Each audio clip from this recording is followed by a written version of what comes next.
একদিকে জুলাই অভ্যুত্থানে আহত যোদ্ধারা চিকিৎসার জন্য করছেন আন্দোলন। শহীদ আনাসের মায়ের চোখের পানি এখনো শুকায়নি। আর ঠিক এ সময়েই কিছু অসাধু চক্র সেই শহীদ ও আহতদের নাম ভাঙিয়ে গড়ে তুলছে রমরমা মামলা বাণিজ্য। অনুসন্ধানে উঠে এসেছে চাঞ্চল্যকর সব তথ্য। রাজধানীর নাখালপাড়ার একটি ফ্ল্যাট দখলের ঘটনায় ২০২২ সালের সিসিটিভি ফুটেজে দেখা যায় নিশাত জাহানের আত্মীয় স্বজনদের। পারিবারিক বিরোধকে টেনে জড়ানো হয়েছে জুলাই অভ্যুত্থানের মামলায়। যখন স্বৈরাচার মুক্ত বাংলাদেশ গঠন হলো, বাংলাদেশ নতুন একটি রূপ পেল, আমরা স্বাধীনভাবে বাঁচতে শিখতেছি, ঠিক তখনই আমাকে মিরপুর মডেল থানা এবং আদাবর থানায় মিথ্যে দুটি রাজনৈতিক মামলায় জড়ানো হয়, যাতে করে তারা অতি সহজেই আমার ফ্ল্যাটটি দখল করতে পারে। মামলাগুলোর বাদী কে? এই মামলাগুলোর বাদী যিনি, তার ভোটার আইডি কার্ড থেকে শুরু করে সমস্ত তথ্য উপাত্ত বানোয়াট এবং ভুয়া। আজ পর্যন্ত কোর্টের বারান্দায় তো দূরের কথা, তাদের উপস্থিতি থানা থেকে শুরু করে কোর্টে কোথাও পরিলক্ষিত হয়নি। প্রথমে নাদিরা আক্তার রিয়া নামে ভুয়া ব্যক্তিকে বাদী সাজিয়ে মিরপুর ১০ নম্বরে কালামুল্লা নামের এক যুবককে হত্যার চেষ্টার অভিযোগে মামলা দায়ের করেন অ্যাডভোকেট মোহাম্মদ লুৎফর রহমান। এতে কৌশল হিসেবে ব্যবহার করা ৪৮ জনের নাম ভবিষ্যৎ বাণিজ্যের সুবিধায় যুক্ত করা হয় শতাধিক অজ্ঞাত আসামি। আন্তর্জাতিক মানসম্পন্ন টেম্পার গ্লাসের ওয়ালটন গ্যাস স্টোভ, আপনার রান্নাঘরের পারফেক্ট পার্টনার। এই মামলায় নিরীহ নিশাদ ও বিপ্লব দম্পতিকে ৪১ ও ৪২ নম্বর আসামি করা হয়। হ্যাঁ বলবো, আমার ২টা মেয়ে আছে, আমি আশুলিয়া বিয়া দিছি। আমার বড় মেয়ের নাম লাখি, ছোট মেয়ের নাম বেবি। না আমি রেখে না চিনি না। দর্শক, সমস্ত দিন আমরা খুঁজেছিলাম এই হাজী মোহাম্মদ ফজর আলীর মিরপুরের বাসাটি।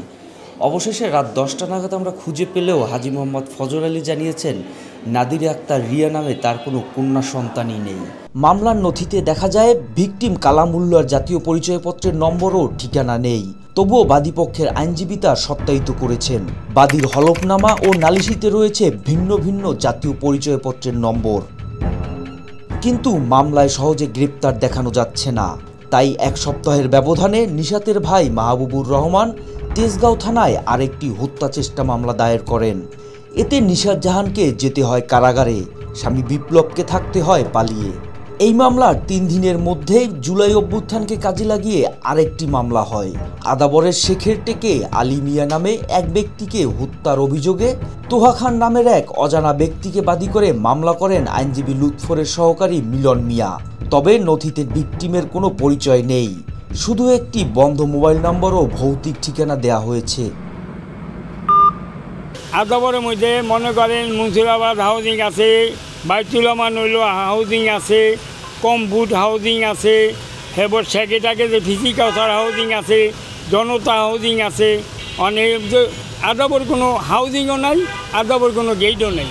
আমাদের অনুসন্ধানে জুলাই অভ্যুত্থানের এই মামলাগুলোর কোনো বাদীকেই খুঁজে পাওয়া যায়নি। মামলার আইনজীবী মিলন মিয়াও ভুয়া বাদী ও আসামির কথা স্বীকার করেছেন। এই জায়গাতে বিষয়টা কি না বুঝছেন, মানে আমি যদি ফাইলিং লয়ার, তারপরে মনে করেন যে মামলা সম্বন্ধে আমি অত অবগত নাই, বুঝছেন। যার মূলত মামলাটা, যিনি মূলত মামলাটা করার কথা ছিল, ফাইলিং করার কথা ছিল আর কি, বুঝছেন।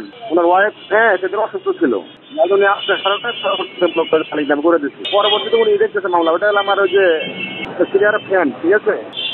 পরবর্তীতে সার করছে কি, মানে ওই আদাবর থানার আয়ুকে ওনার মাধ্যমে ফেস টু ফেস করা দিচ্ছে, কিন্তু বাদিকে খুঁজে পাওয়া যাচ্ছে না, ঠিক আছে, বড় সমস্যা। পরবর্তীতে বাদিকে খুঁজে পাওয়া যাচ্ছে না, এই জায়গাতে আমাকে অসুবিধা হয়রানির মধ্যে ফেলাইছে। ভাই আর একটু জানতে চাচ্ছি, সেটা হচ্ছে যে লোকটাকে আর কি মৃত দেখানো হয়েছে, ওই লোকটা কি আদৌ কি মারা গেছে, ধরনের কোনো তথ্য কি আপনাদের কাছে আছে?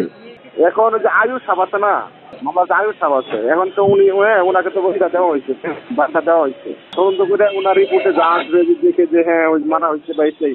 এখন তো তখন তো ভালোভাবে নাম টাম হয়েছে, এগুলা মারা তো গেছে, না মারা গেলে তো মামলা করা হয় নাই। তবে সিনিয়র অ্যাডভোকেট লুৎফর রহমানের সঙ্গে যোগাযোগ করা হলে ৩টি মামলায় তিনি বাদীপক্ষের আইনজীবী বলে নিশ্চিত করেন। এমনকি ভৌতিক এসব মামলার বাদীকে খোঁজার দায়িত্ব এখন নাকি পুলিশের।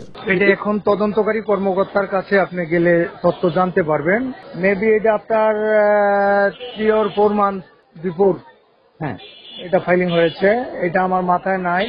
এদিকে নিশাদ বিপ্লব দম্পতির আইনজীবী সাইফুল ইসলাম তপু জানান, পারিবারিক বা সম্পত্তি সংক্রান্ত বিরোধ মেটাতে কিছু মানুষ প্রতারণার আশ্রয় নিচ্ছে এবং জুলাই অভ্যুত্থানে আহত নিহত যোদ্ধাদের নাম ব্যবহার করছে।